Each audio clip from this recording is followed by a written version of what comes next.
All right, I'm here with Mr. Eddie Chandler. This is part one of a documentary we're going to be doing with Mr. Eddie over his several years of living. How old are you now, Eddie?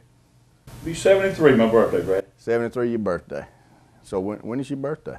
December 6th. December 6th. All right. So you'll be 73. What we're going to do is we're going to go back. Eddie's got a pretty interesting life he's going to be telling us about, and what we're going to do today in part one of this series is we're going to go back to where Eddie grew up, where he was born, where he grew up, and how he got to get into the country music business, and he was in the funeral home business. Yeah. And he's going to tell us a lot about his past and what went on to get him where he is today. And Eddie has a big heart, and everybody knows that. A lot of people in the Valley area know Eddie, knows him from HPTV 3 now, and we're going to come back in just a few minutes with Eddie's story. All right, welcome back. Talking with Eddie Chandler. I'm Bradley Bonner, by the way, doing the interview with Eddie today. And Eddie, tell me about where you grew up. Tell the viewing audience that watches this DVD about where you grew up. A lot of people don't realize that you was a Fairfax boy, even though your heart's in Lynette. I was really born in Lee County, but I was raised in Fairfax and went to Valley High School, elementary school at Fairfax, and then later on went to Valley High. Graduated there in 1958. And I'd always been interested in music. My brother, oldest brother that died, he had always, I reckon he's the one that got me interested in it. And so after we got into high school, we got a little band started, and Bradley Crew Pitts here at this station is the one that was responsible for me ever singing. He gave me my first TV show, and I'll always be grateful for you, to your crew for that, because he had a lot of patience with us, and he's one of my favorites. But one day I was thinking, I'd gone to work in the mill, and I said to him, you know, I don't want to do this rest of my life. $1.34 an hour, so. And what mill were you working in? I was working at the Martex warehouse in Fairfax. Okay. And I said, I'm going to take a day or two off. Really wasn't able, but I said, I'm going to take a day or two off, and I'm going down to see Hank Lockton. A lot of people think that Tex Ritter, Alonzo, and Oscar got me involved in this, but the guy that gave me the first introduction to the Nashville scene was Hank Lockton. Hank had just had a song called Send Me the Pillow You Dream On, and if Please Help Me, I'm Falling in Love with You. And when he was living down in McClellan, Alabama, Munson, Florida, somewhere in the area, down below Bruton. And when I got there, I've never seen a more beautiful place in my life. It was as flat as anything you've ever looked at. And cattle, there's fence, cross fence, rung the doorbell, and I was kind of reluctant about ringing it. I said, oh, I was nervous. Young kid. I'm going to let you finish telling the story, but you jumped ahead of me. We're going to back up a little bit when you get through. You go ahead. Okay. And anyway, when I rung the doorbell, I backed up, and the lady came to the door. I expected her to, you know, fuss me out. She told me who she was, and I asked her, was Hank Lockton there? Had a big sign up that said, Singing L Ranch, always welcome, when one in his yard.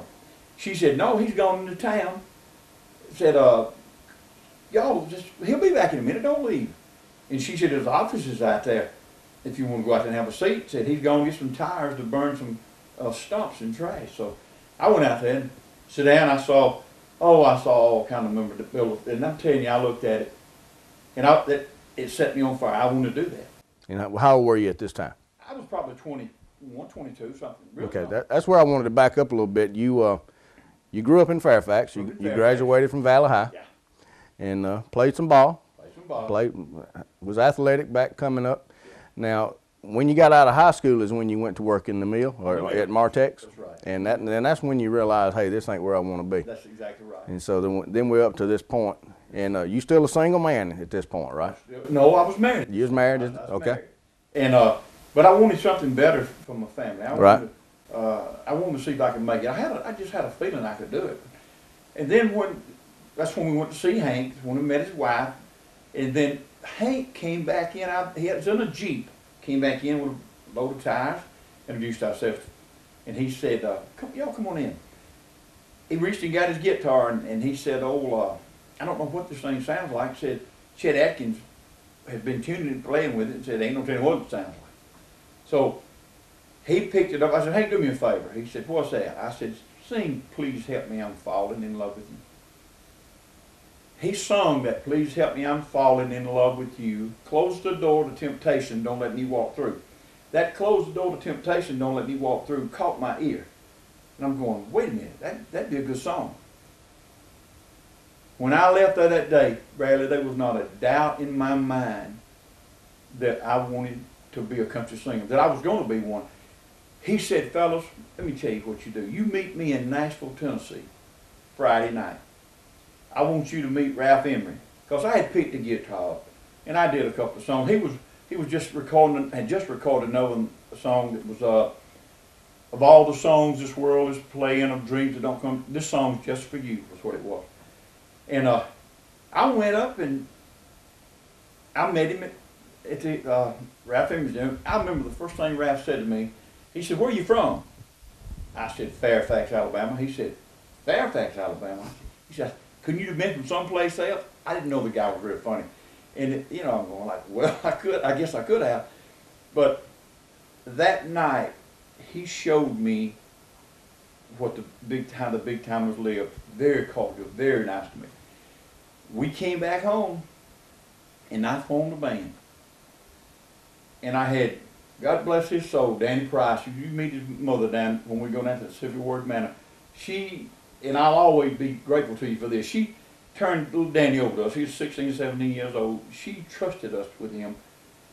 Goat Mathis is probably one of the finest guys I've ever known. He was our band director, band leader. I didn't have to worry about anything except going on stage. The guitar was tuned. He had a way of looking at you, and you know that he meant you better be in tune or don't miss that lick again. We had, I think, what was the guy's name? Frank Eastridge had passed away with it at the time he got killed on a motorcycle. And Bim Sharp, bless his heart, he played steel for me for many years, and later became my brother-in-law. And my brother, Bobby, he was our comedian. He's one that did all the funny stuff, and it was funny. But we came in here, and we formed a band, and I told them, I said, now fellas, this over with. I said, I'm leaving my job. And they said, when? I said, when I get back to the plant, I'm going to tell him I'm gone. And I said, is this what y'all want to do? You sure you want to play music? They all said, yeah. Still working that, Brad. They got to keep this in mind. They were still working. They'd get off on, I'd book us, or the people would book us close by, like we'd leave on a Friday, Saturday, Thursday, Friday, Saturday. And we would go Corinth, Mississippi, played Alabama, Mississippi, Georgia. And it finally got big for us. And well, one day I walked into it and I said, I got something I want to give you. He said, give it to me, that's my boss. And I said, this job you gave me, I said, I want to leave. And he said, come on in the office. And I walked in the office with him. He said, where are you going? And I said, Mr. Nash, I'm going to Nashville, Tennessee. And I thought they would laugh. He never laughed. He said, I wish I was young enough to quit. So I was wondering if I was making the right choice there. That was 7 o'clock that morning when I told him that. No regrets, though. No regrets. 10 after 5 that afternoon, Bradley, the same day, within 10 hours or more, I was gone. Within 6 days, I was on the stage at the auditorium in Birmingham, Alabama. Met a guy up there by the name of Sonny James. Sonny James Logan's the guy that his dad and mom were in, I think, the clothing business. Saw a big old line of people at the front door. When I looked at my manager, I said, hey, we got to go through the back door. This is not going to get it. We went around, and this is the truth I ever told it, knocked on the back door. The doorman came in. He said, can I help you? And I said, yes. I said, I'm supposed to see Sonny James.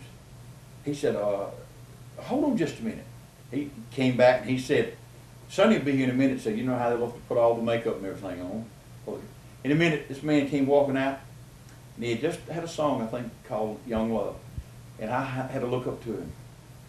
And I told him what I was going to do. I said, I got a contract offer with Nugget Record Company out of Nashville, Tennessee, Lonzo and Oscar. They're new, just starting out. And I need some advice. And he said, just that quick, he said, take it. They're a good company. Oscar's a deacon in the church. Lonzo's a good man. You got a chance to get in there stable and come up, move up. And I said, look, you don't have a spot on your show open, do you? Today I said, I want to sing. He kind of looked at me real funny. He said, come on in here. If I'm not mistaken, it was Jim and Jess. He said, let me here, give me your best shot. And I did, and he turned to me. He said, yeah, you can. You remember what song it was? Yeah, the same one I sung the first night on WSM. It was, I Don't Love You Anymore. Trouble is, I Don't Love You No Less.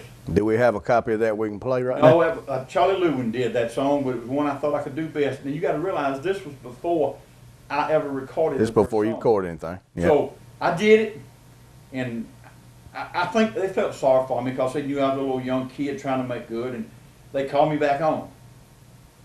And you was in your mid-20s at this time? I was in my mid-20s, and the place was packed. And I said, here's a guy that stepped aside. Here's people that stepped aside and give this old boy a chance. And I forever be grateful for those people. And that's why it wasn't hard for me to step aside and give some of these others. But I started off stage, and they called me back on again. And I'm going, this is too good to be true. And Sonny motioned to me, come on back on. And that's when I looked around. I said, do y'all know anything about Hank Williams? Kind of smiled like that. Don Helms was there, the guy that was with Hank so many years. I said, let's do a medley of Hank's songs. They said, go ahead. And I said, this is something y'all already had put together? The band? No, this is the band I had never played with before in my life. So we was winging it. Walked in, but I knew I was trying to impress these people. I was trying. That's to a big chance. This old humble boy here is begging for a chance that somebody gave y'all one time. And I said, you know, I heard the steel back behind me, and you could have heard a pin drop. I said, about 85 miles from my hometown, there's a little town called Montgomery, Alabama. And I said, in Montgomery, there's a cemetery. And I said, in the cemetery, there's a monument. At the foot of the monument lies the great immortal Hank Williams. And on his monument, these songs are written. And I heard him when he kicked the steel. And when I started in, you're cheating heart, and I hit that, and you'll have a home. I went from your cheating heart to Cocoa heart to darling, I can never be ashamed of you. He told me then, he said, go to Nashville and go tomorrow. It kept hanging in my mind about the Hank Lachlan song that I had heard, Please Help Me, I'm Falling, Close the Door to Temptation. I got to Nashville. I was number 42 on the roster, 42, long ways down. They usually start you out with a Clark label, and the big label was Nugget. I don't want to go down to Clark. I want to get some airplay. If y'all will give me a chance on Nugget, and let me do something here, I will work my record. I won't come here and do this record so I can go back home and let my wife or my family say, well, he's got a record out. I wanted to work that thing like Loretta worked hers, radio station radios. Well, I got in there, and out of the 42 when I started, I cut a song.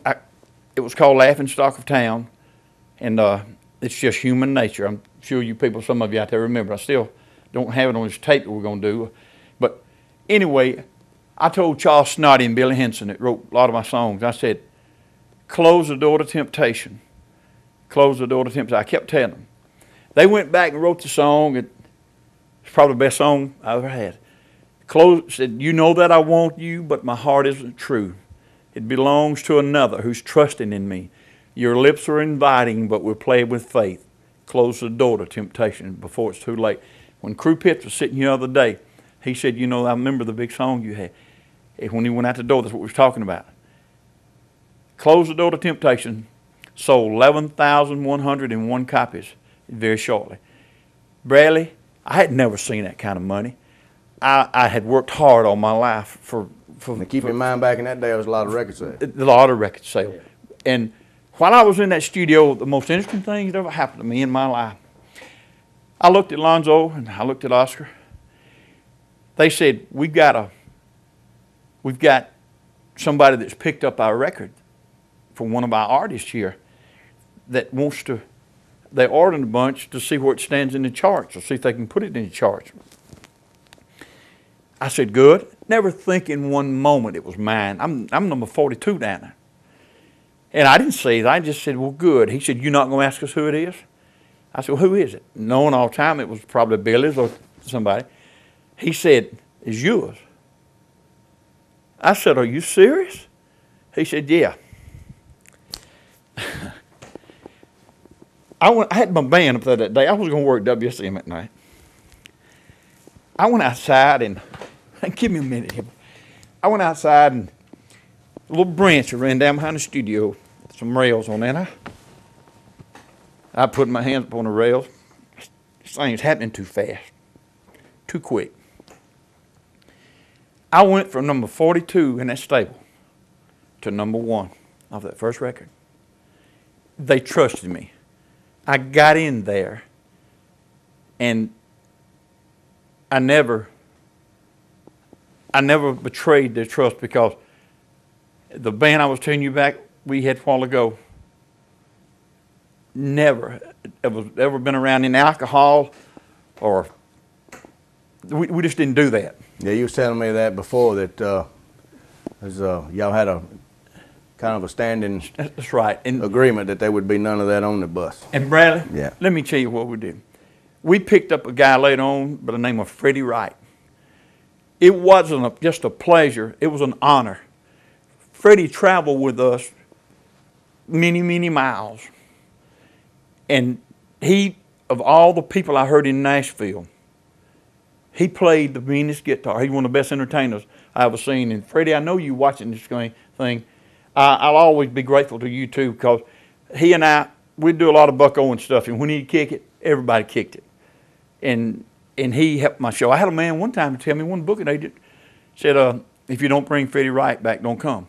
That's how good he was. And he could have made it had he not been working at the time, but like me, I gave it all up.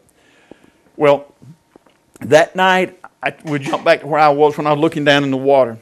I couldn't believe this. He told me, he said, we got some more new songs we want you to cut. But first of all, I've got to tell you a story, Eddie, so you won't go back to Nashville and put your heart in this. I said, what's that? It was a stool sitting there. And Brent, I was sitting on it. Lonzo looked at me and he said, Eddie, he said, there's a stool right there that you were sitting on, the same stool that Marty Robbins sat on. I said, really? He said, Marty came to us back in the early 50s.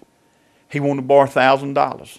He said, I'm not going to be able to make it in music. I know I can't. He wanted to go back in the recapping business somewhere in Arizona. I'm not sure if I'm getting this right now. He said, I told him, he said, Marty, don't go back. Stay here. You're going to be a star one day. Don't go. And Marty says, I'll never do it. Lonzo said, I'll bet you $500 to 50. No. Marty said, I'll bet you $500 to 50 I'll never make it. I saw the check. He reached in his pocketbook. He took out a check. It was in 3 pieces. That had been many years past. It had on there, paid to the order of John Y. Sullivan, which was Lonzo. And down at the bottom it had, for promotion, he had snuff and stuff. He had it signed Martin D. Robinson. And he said many times he'd try to get that check back from him. He wouldn't do it. If you remember how many songs he had, rest is history. He said, Eddie, if you'll stay here with us, we'll put you on the air. We'll put you to moving. We'll put you to booking. And we'll make you a good living. And after that, we came back and we went and regrouped again, and everybody made up their mind that's what we wanted to do. I went back into the studio with these people I had. I think it was Close the Door to Temptation. It was Laughing Stock of Town, Close the Door to Temptation, It's Just Human Nature, and Just a Girl Where's the Girl I Used to Know? Went back and re-recorded those. And after that, it kind of just fell together. So I get home one day. Crew Pitts called me to the studio where Charter is. There were some people waiting for me. There was Don Augustine and Scott McDonald. They were fixing to do a show in here. And the late Charles Striblin, the Valley Rescue Squad bunch, said, we want to do something for you. And I said, I appreciate anything. Because I was humble, man. I mean, they always told me, when you're humble, people love you, you're arrogant, you show your ignorance. That's true in the business. And he said, we want to have a day for you. We want to have an Eddy Chandler Day. And Bradley, if you've never been there, you know what it's like. I hope one day before everybody dies, I hope you have a feeling that I had that day when they gave me that day. And I said, what does it consist of? I'm an old country boy. I've been to 3 states, Alabama, Florida, and Chambers County. I didn't know anything about that. He said, we're going to bring some opera stars in. And I said, who are they? He said, we're going to bring Tex Ritter in.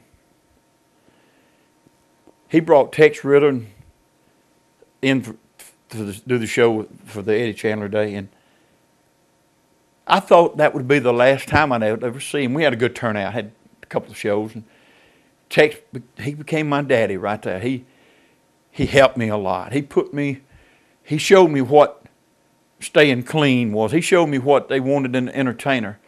And Eddie, a lot of people don't know this. Tex Ritter, tell everybody whose daddy that is. That's John Ritter. John was here the day they had Eddy Chandler Day. I think John probably was 14, 15. He and his mom both came. They came through here. We left that at night after the show. We had to be in Cedartown, Georgia, Bowden, Georgia, up in that area, going up through the Tennessee area. And Tex, he always loved cornbread. He's from Texas. And he wanted to stop and get some turnip greens and cornbread up there where the little grist mill is. So we stopped and did that. And, of course, John and his mom had already gone on. We're talking John Ritter with the Three's Company. Three's Company, show. yeah. Right. And other became famous and passed away too early. And Crew Pitts asked me one day, he said, I want to do a documentary. We need to do a documentary on you one day. I said, what is that? He said, do you realize, and I never realized it. Do you realize that you not only toured and traveled with the #1 cowboy in America, the world, the country, you slept with him. I was in the same room with him. Y'all had eating quarters together. He was there. I said, Crew, he was just like my daddy after I got to know him. And he said, we ought to tell that story one day. And Bradley, I appreciate so much what you're doing for me. I've always felt like I had a story to tell about not just me, about the people that we're going to talk about later on. In the opera stars you name, I've just about come in contact with them, worked with them, been on the stage with them. But I thought when that day I left Texas, I said, I won't ever see him anymore. I said, it's just, they're talking. They booked me on the 6th day of December. The reason I remember it was my birthday. I did a show in Columbus, Georgia that night. Drove into Atlanta, flew from Atlanta over to Chicago, Omaha, Nebraska. Went from Omaha, Nebraska, Sioux City, Iowa, Kansas City, Kansas, and Amarillo, Texas. And the first man I saw when they met me at the airport, the chief of police there met me. I was going out to the Boys Ranch, Father Flanagan's Boys Club, I think. The first person I saw there, he stepped out behind it, was my old buddy, Tex Ritter. I can see that brown suit right today, and God rest you, Tex. He had a pipe in his hand. He had burnt spots, pipe all over it. He looked at me and he said, "You thought I'd forget about you, didn't you?" I said, "No, Tex, I really didn't know. I didn't know the business." We talked for the longest, and I had a show that night to do. Down the hatch, I think it was, up there in Omaha. Met a guy. Tex said, "I don't introduce you to somebody." And Bradley, you remember the song, "Gonna Find Me a Bluebird, Let Him Sing Me a Song," Marvin Rainwater. I know one of the most popular songs I had. I walked in, and just by the stroke of luck, Tex said, "I want you to meet a friend that's going to be playing with you tonight here on stage." And that's what it was, Marvin Rainwater. Tex looked over at him. He looked at the guy. He said, "Call the booking agents in." He said, "I'm going to tell you something." And he meant it. He said, "If you beat this kid out of $1, I can hear him right now, $1, you won't ever get over it." you'll have to answer to me. They respected him. He was the president of CMA, which he made me a member of. That paid my fee. And that night, when the guy that did the song, Marvin Rainwater, when he did the song, Gonna Find Me a Bluebird, Let Him Sing Me, I jumped back to when I was just a kid because I remember the song so good. Not knowing he was going to take me under his wing. And he and I worked together. I left here on the 6th day of December. I was supposed to be gone 3 of the 4 days. I came back in on the 23rd day of December. You got to remember now, Christmas right around the corner.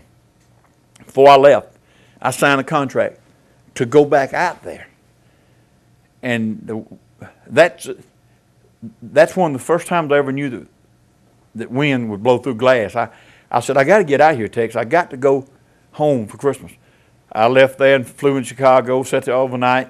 No snow. We didn't see anything like that there. Got here and we had to fly around the airport because we didn't know if we were going to get to land or not. But I was fortunate enough after that the boy that was Texas, he was a manager of his band, played lead guitar. His name was Wayne Gray. Wayne wrote a couple of songs for me 4 or 5 years ago. And he said, I know that Tex would want you to have these. And I recorded them. I've got them in the can now. I've never released them. One of them was called Heart. One was called Play Me Another Hank Williams. They're ready to release now. And I thought again, I said that I don't know, I couldn't get in my mind how far I was. I always talked about the Martex Towers. I always talked about, I couldn't get this place off my mind. And I kept thinking, is this real or am I dreaming? But there's no country boy's dream. There I was, came from a poor family. I mean, the poor folks called us poor. We didn't have a lot of money, but we had a lot of love. To here I was, it was moving me too fast. I said, gosh, I can't believe this. And they told me that night, they said, when I got back into Nashville, they said, we're going to set you up another recording. I knew then, barely, I knew something was fitting to come off. I said, this thing is really moved me up. They started wanting to make pictures. And I got back into Nashville, and they told me, they said, we've got Jim Reeves, and we've got Ernest Tubb coming over tonight, and you. Jim Reeves cut a song called Is It Really Over, I think it was, and Ernest Tubb cut Bartender Pass the Booze. And I cut, I think it was Laughing Stock of Town, I'm not sure what it was. And I used the Blue Boys, Jim Reeves' Blue Boys, they were down, some of the finest people I ever met. I saw this guy walk up the stairway, had a couple of little stairways you had to step up to come get a Coke in the lounge there. He had a pair of socks on, a pair of blue jeans, and a t-shirt. And he asked me, he said, do you have a dime I can borrow, Eddie? He said, he had a dollar bill. He said, I don't have any change. I said, sure. Bradley put the dime in, pulled a little thing down, and opened it up. And he said, I'm Dean Manuel. I'm one of the Blue Boys. We did our songs that night, cut all of them. And I went back out to Greystone Motel. I went to sleep and woke up next morning. The people on, they knew I always stayed there, had a note on my windshield. And it's from Austin and Carolyn Meadows from Fairfax, Alabama. Boy, if you don't believe that'll grab you. They thought enough of me, they didn't even try to wake me up. They could have. I never said a word about it. They wrote me a note and said, we know you recorded all night. They told us you did. And we want to tell you we're going on our way to Kentucky or somewhere for a funeral. I left there that morning. We were on our way to Mobile. I had to do a Neiman's store there on Saturday afternoon. Sunday afternoon, we were going to do it at the Coliseum. And not Lonzo, but Roy Cuff, Margie Bowles, Jim and Jess, the Virginia Boys, Oswald, we had everybody there. And somebody sent a note backstage and wanted to know if I could see, would I please see some people there? I said, sure I will. I said, who is it? And they said it's a guy by the name of Wiley White. I said, Wiley White? I went to school with Wiley. Graduated with him. I said, sure. I said, bring him backstage. He got back there. He and I were talking about a few weeks ago here at the class reunion. I was fortunate again. I did good. I did. And I appreciate the people, calling me back on. I stayed that night, and I started back up I-65 the next day. Something told me, said, stop here and call and see where you got your next show date. I did, Bradley, and they said, we got some news to tell you. I said, what is it? Jim Reed's Blue Boys. One of the guys was named Bud Logan. Well, Bud's brother was our personal manager, and he's the one that did our booking for us, and the engineer. He said, Jim Reed's plane is down, and they think he's probably dead. I said, wait a minute. Was Dean with him? Dean's the guy that loaned it down. No. I said, was Bud with him? Tell me Bud wasn't with him. He said, no, Bud was not with him. He said, Dean Manuel was. That was a lick. I couldn't believe it. A while later, we had Hawkshaw Hawkins, Patsy Cline, Cowboy Copeland, Randy Hughes. I mean, fast as they could move, they was getting killed. Then we had String Beans that got murdered. We had Johnny and Jack killed. Jack was going to one of the funerals. Patsy went out. And I said, I got to go home. I can't stand much more of this, because all the people that we knew that were so good to us was being killed or leaving us.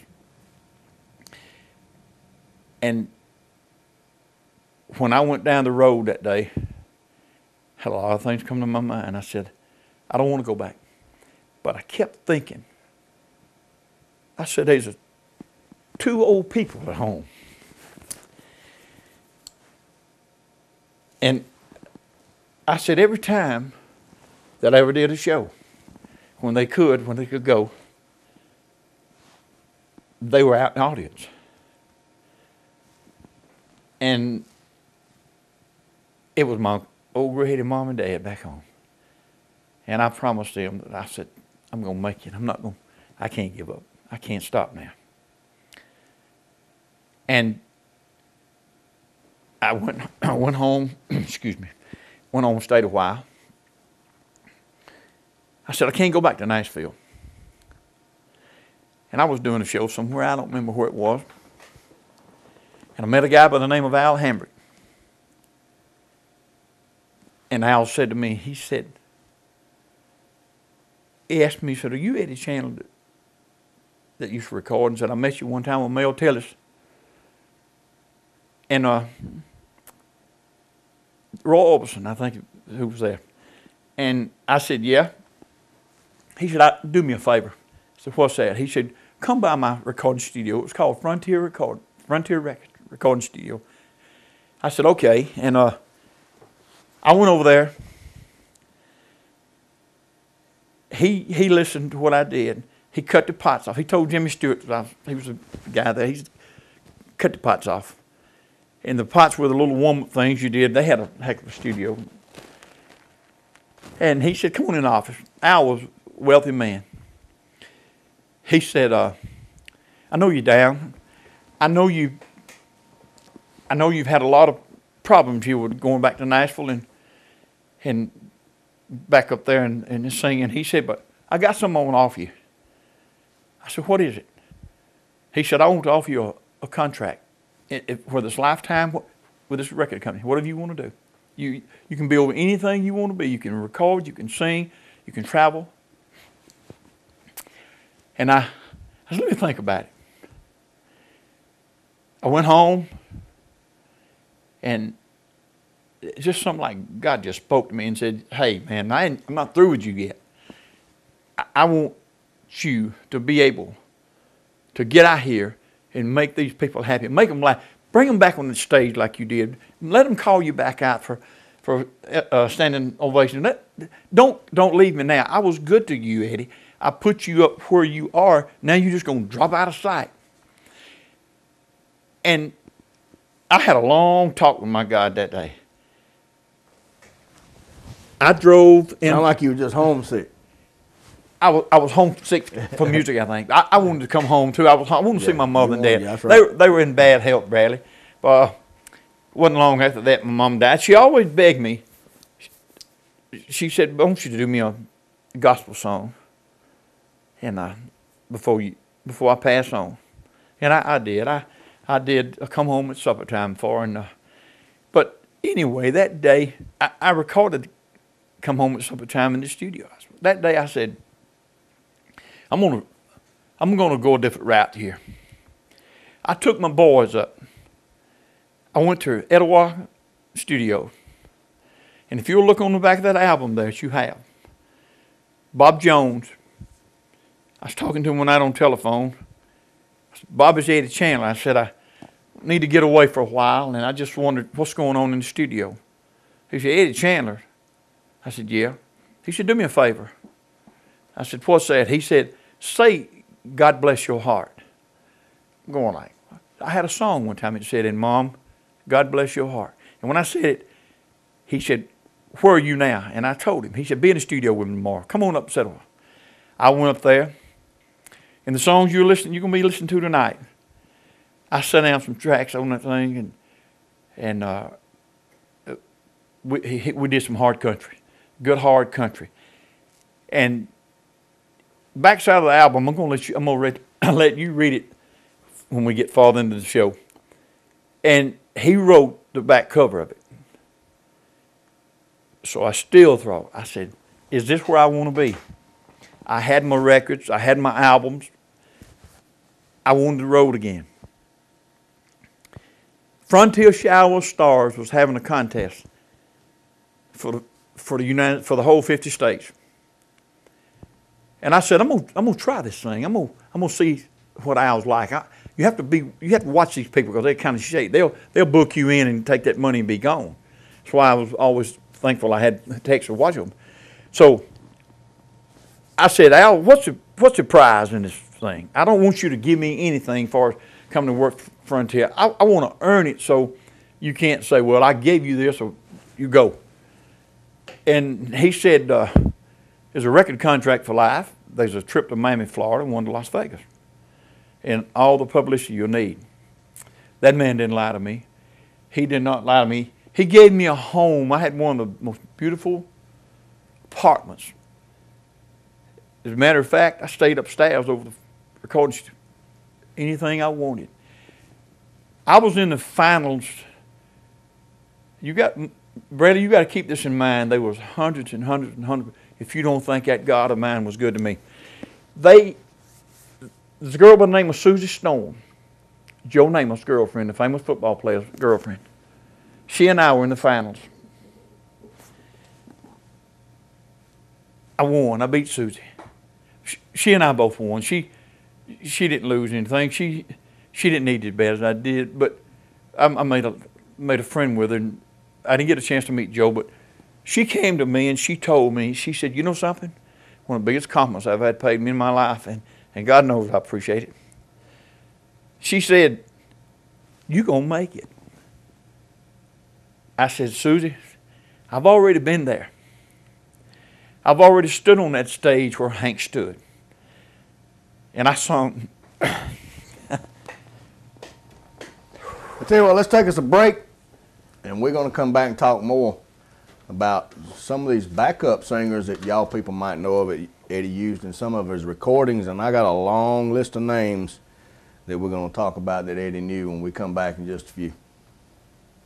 Okay, welcome back to the interview with Mr. Eddy Chandler here. We're going to talk about some of the people he knows in just a second. Eddy, you want to finish up what you was talking about just a few minutes ago? Yeah, I do. I appreciate it. And I looked at Susie, and I said, Susie, I said, and she didn't know that I had ever been to Nashville. She didn't know I had the songs out. I said, Susie, I said, I've already been there. I've been fortunate enough to stand on that stage where Hank stood. I sung some of his songs.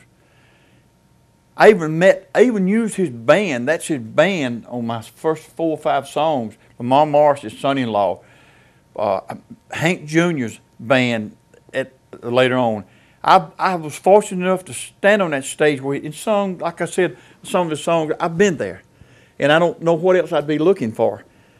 But she said, don't say that. She said, stay out there. She said, God is calling you to keep entertaining. And I took that to heart. I went upstairs, and me and him had a long talk. And I recorded the song that night, the next night, after I had won that thing. And I know you people out there remember it, and I'll forever be grateful to y'all for buying this song. That thing sold up in the thousands. It was called If I'm Not the Man and Hard Heart of Mine. Al Hambrick let me have that studio. And I could go in any time. I remember one night, question mark and mysterious until somebody was coming in to lay down some tracks. Al said, check with Eddie. I said, oh, that's fine, let him have it. I recorded Bonaparte's Retreat, anything you could think of, I did. And to this day, Al is still my friend. He called me not long ago, and he's an attorney, and he's also a preacher over there in Jasper, Alabama. And we were reminiscing, Bradley, and talking about the good things and all that happened. But I've had a good life, Bradley. I honestly have. I told somebody not long ago, when they bury me, don't put Mister on my grave. I hadn't missed anything.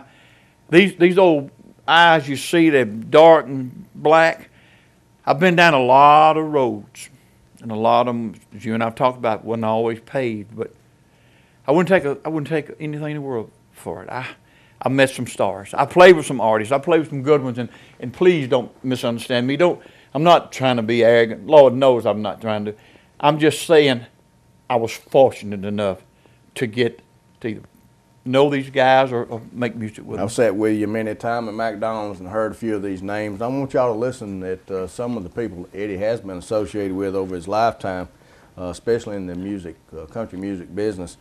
And y'all will notice a lot of these names. Now, I was real surprised that Eddie knew a lot of these people.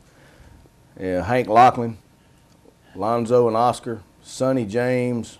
Mac, anytime you want to interrupt me in that, Eddie, and speak of some of these, you interrupt me and talk Sonny about James is the one I told you that asked me to go on with Nugget Record. Right. Mac Wiseman. Mac Wiseman is a guy that did one of the songs I recorded with Mac. I've got it in the can. I've recorded 109 songs, I think, altogether that we were holding for the children when something happened. And he had a song called Shackles and Chains, and he made that very popular. I recorded that song, and now he's out on the bluegrass. He's out there. One of the finest guys. The night I got ready to go on the Ernest Tubb show, he was sitting there, I'll never forget it. He took me by the elbow, and he said, do what you got to do. And E.T. told me, he said, go out there and milk the crowd. E.T. is Ernest Tubb. He said, go out there and milk that crowd. But that's the Mac Wiseman that I knew. Tex Ritter, of course, you talked about a little bit ago. Yeah. Billy Carter.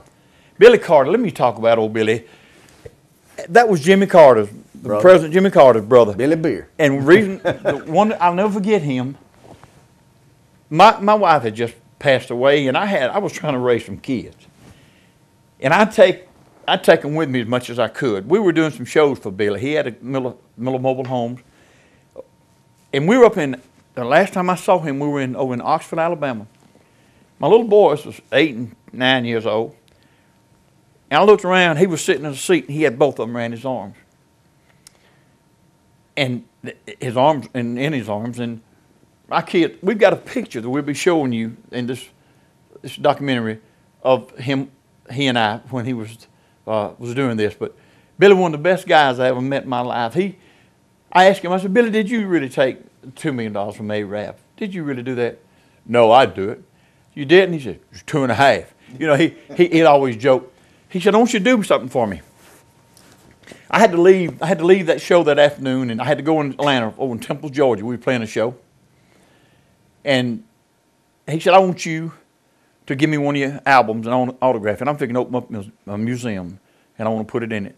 And today, if you go down there, I'm sure that Billy was there. He was a good friend of Tom T. Hall. He and Dixie and Tom T. and This next name I'm about to read is a well-known name in the entertainment industry, on TV a lot, Ralph Emery. Ralph Emery. He's the guy that I met that night with Hank Lockton. That asked me. He's passed now, hasn't he? No, he's still alive. He's still alive. And I'll tell you what, I appreciate him. He took my record and he played it, and who had the charts that week went by Ralph Emery's chart. He set the charts out, and Ralph, when he was sending them out to the radio station, that's where they played it. So, yeah, he helped me. Thank you. All right, and the next one, Bill Anderson. Bill Anderson. Yeah. Bill, the night Bill and Loretta were inducted to the Grand Ole Opry, I was there. Bill had had the sequins all in it, and solid red, little pimples on his face. We'll never get it. I joked him about it later on. And Loretta Lynn was with him that night. That's the next name. Yeah. Loretta Lynn. She was there with him that night and got inducted into the Grand Ole Opry. I can remember just as good what he sung. He sung, my family, me and my mom and daddy were poor folks. And she sung, she had a blue skirt and a white blouse and a white cowboy hat and white pair of boots. She stepped out of them and she had to borrow a song from Kitty Wells, and it was called, I Didn't Know God Made Honky Tonk Angels. And yeah, I was there, thank you. Jim Reeves. Jim cut the session that night with us, and he in the studio. Now, Jim would fool you. You think he was one of the nicest guys, and Lord, please don't misunderstand it. But he had his show, and he wanted you to know this is my show. That's his show. It was his show, and he's the one that I told you that Dean Manuel, the boy that got killed with him, and I loaned a dime to. Right. Ernest Tubbs, of course. He too was my buddy. He gave me the first shot at WSM. And Jim and Jesse. Jim and Jesse, Virginia boy. I played a show with them one time. They were from Prattville, Alabama, but they went there and made good. I played a big matinee with them in Mobile, Alabama. And you got Margie Bowles. Margie Bowles was there with them on the show. The Teddy and Doyle, the Wilburn brothers. And that's the next Wilburn brothers on here. Yeah. Roy Acuff, well-known guy. Roy was good, man. He played the show that day with Oswald, and they wasn't gonna let me play my guitar because I didn't belong to the union in Mobile. So I said, hey, wait a minute, what am I gonna do here? This is what I wanted the Coliseum. You had to belong to a union to play your guitar? Yes, he told me that day. He went out there and took up with me like, I'm Roy Acuff. Now, wait a minute. And Jim and Jess, I'll never forget them. He said, this kid here is getting started, and you're going to be the one that tells him he can't get out here and do this show. That guy looked at me and he said, I don't care what you do, but don't you touch an instrument. I sung with a microphone in my hand, and I didn't touch it. When they left there, I don't know if they ever went back again to Mobile. Mel too. Last time I saw Mel, he and Roy Orbison, I believe, we were in Birmingham. And Mel had just come out of the shower. He was there, boy, and he was putting his makeup on and all. He looked at me and said, hey, stuttering said, where's my Cadillac? Where's my car? I said, it's down in front of the studio. We were about 5 or 6 miles from it. He said, man, go get somebody to go get my, I don't care about my Cadillac, just get my guitar out. I said, he was something else, man. Don't miss a lick singing, would he? No, he never did. You could mock him. I'd stomp my foot at him. He'd go ahead and say it. Here's a good smooth one right here. Vern Gosden. Vern was good. We brought Vern here some time ago. It's been about 4, 5, 6 years ago, maybe longer than that. And he had just had the song, If You're Gonna Do Me Wrong, Do It Right. Vern was good to me. He never forgot where he came from. He was the voice of country music. And Vern passed on. He died. And who is this Lamar Morris? Lamar Morris is Hank Williams Sr., his son-in-law. He married Lucretia, which I Hank's see daughter. that. Mm-hmm. And he's the guy that was the head of Hank Jr.'s band. He was his band. And you knew Miss Audrey Williams, Hank's wife? Knew Audrey real well. I went to an MGM show with them one night there. They having Buck Owens and all of them were there, and they were about getting together. And she was kind of pushing MGM because that's the record label he was on. Right. Who's that? Bobby. That's Bobby Lord. Bobby Lord. Let me tell you a story about Bobby Lord's show. I worked at Bobby Lord's show one afternoon, it's a TV show, and I had some people lived here in the valley, and Brown Smith and Tony, what's Tony's name that went up there? gosh, she's going to kill me tomorrow night. Anyway, they saw me on that show, and he called. Yeah. I could not believe that they saw it, and it really stunned me because they were up in Kentucky going to school. And I'm just up there just killing time and going to be on the show. Exposure.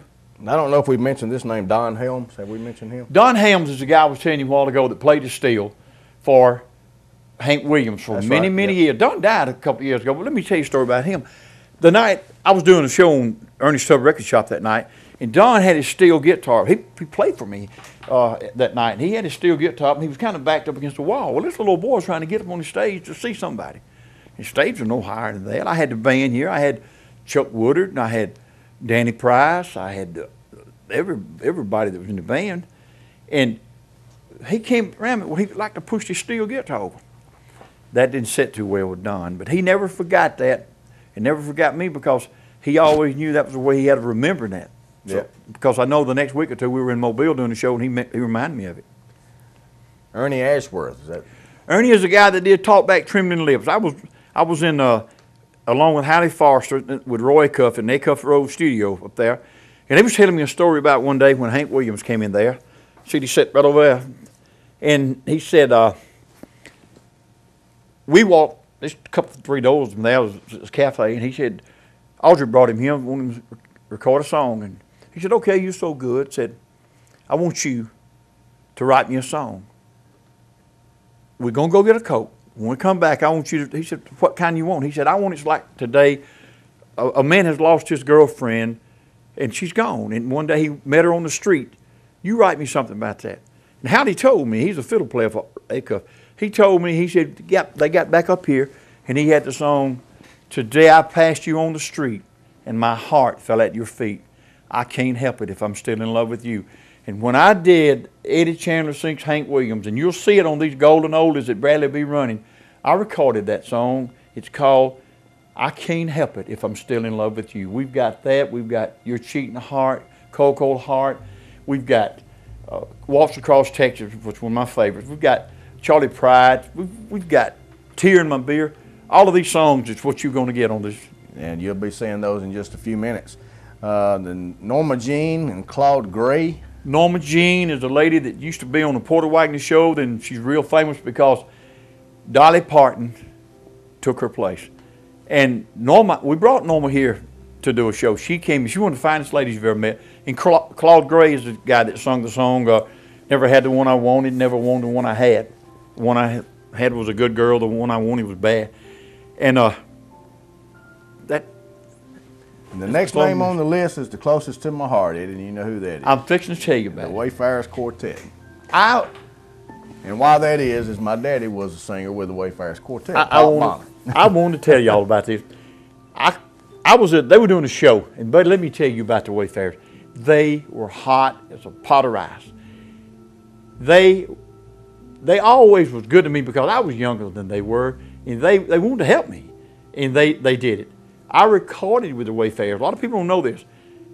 I recorded, My Son Calls Another Man Daddy, and I wrote a song called Little Don.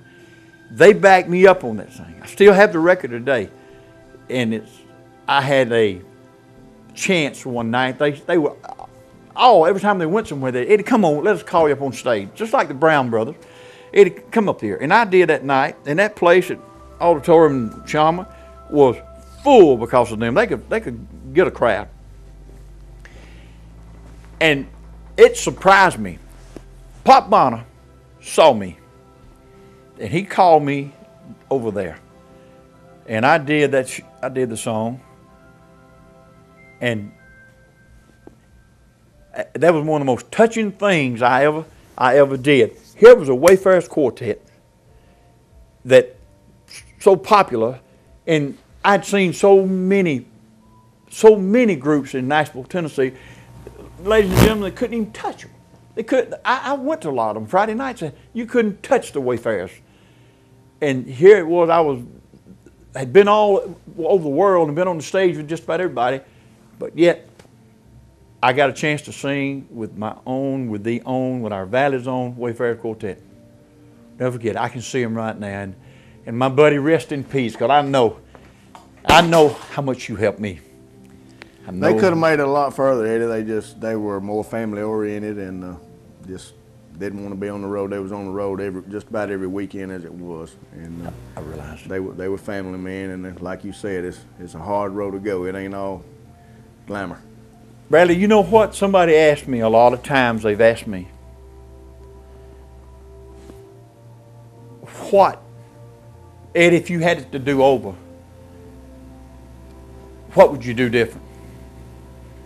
Bradley, the only thing that I think I would have done differently, I would have gotten to know my God better. I would have known Him quicker than what I do. I call on Him so much now. I got away from it. And when I got to knowing who He was, I wanted to recall it again. A few years ago, I had cancer. And I asked the doctor, Dr.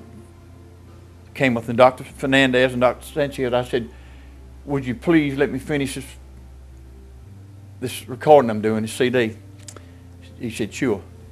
They were kind enough to me to let me go in and do this. You'll hear this here on this documentary.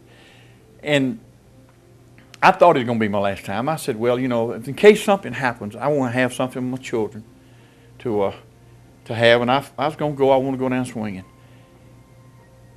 I went in and had the operation. Didn't turn out too good so far. They called my family in, but that's when I put a cross around my neck. And to this day, it's here. If you notice my ring, it's got a cross there. And me and him had a long talk that day. I could go into the doctor's office right now, and I guarantee you, the first thing Dr. Camuth's going to say to me, he's going to talk about music. Wherever Dr. Fernandez is today, they keep him in their cassette. He sings along with it. He'll say, Eddie, I know every one of your songs. And Dr. Sanchez, they saved my life. But it wasn't all rosy, I guarantee you, but it wasn't all that bad. I had some good times. And I just thank God for letting me be able to do what I did. I really do. You're getting old. Getting old, man. I don't care where you've been. I don't care what you've done. You've heard me say this many times here on our talk show. You've never been anything until you get old. I was willing to step aside. They said, why don't you still get out there and get? I feel like I can deliver a song good as I ever did. But friends, let me tell you something. Old Ernest Tubb, Tex Ritter, Charlie Pride, Roy Cuff and that bunch, Marty Robbins, they stepped aside. They gave me a chance. So that's why I said, hey man, let me get out of their way. I don't want to stand in their way. Let them have a chance to go and be somebody. Because, as I said, I've already got to sing Your Cheating Heart and Cold, Cold Heart. And I don't think I could ask for anything any better than that.